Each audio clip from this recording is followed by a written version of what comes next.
you need to understand what are they skeptical about, right? So I'm going to share with you like my 5 tips here, called the proof tips. The first is really around pre-empt the objections. This is all about understanding the potential concerns that they may have about your candidacy, your application, your qualifications, right? You want to show that you thought about it, how you're going to overcome it, and have plans to overcome them.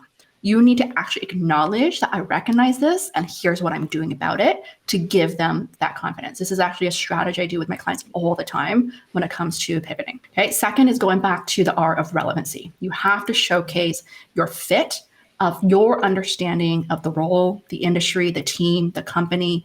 You have to make it clear of how your background and skills align with what they need. So I'm going to use an example just to hit home on this. Many years ago, well, even when I started my business, was that I was going through an intense interview for a sales role at LinkedIn, a relationship manager role.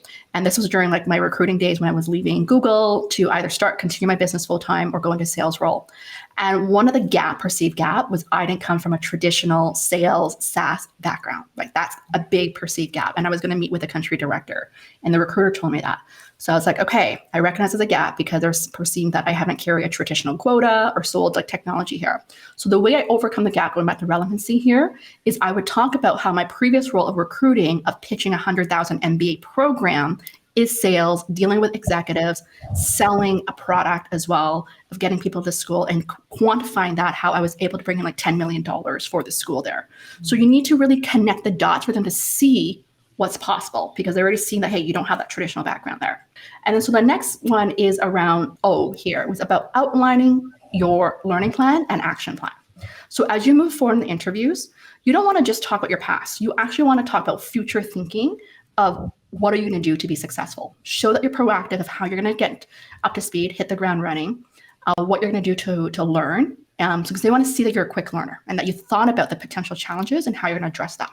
Okay, be proactive. That's one of the best ways I've seen people making pivots is either creating a 90-day plan or showcasing a learning plan, what they're going to do to increase that knowledge. So for example, I had a client who pivoted from nonprofit to Amazon in tech. One of the perceived gap was she didn't know anything about cloud solutions. So she wanted to take the online, get the certificate to showcase that she understands that so she could work with the engineers. Right? So you want to showcase proactive what you can do there. The second last one is the V, which is all about visualizing success, right? This goes back to, do you believe in yourself? You really want to paint that picture of how you're going to be successful in the new role, right? Use your past success stories to demonstrate that ability to how you're going to adapt and thrive in this new role there.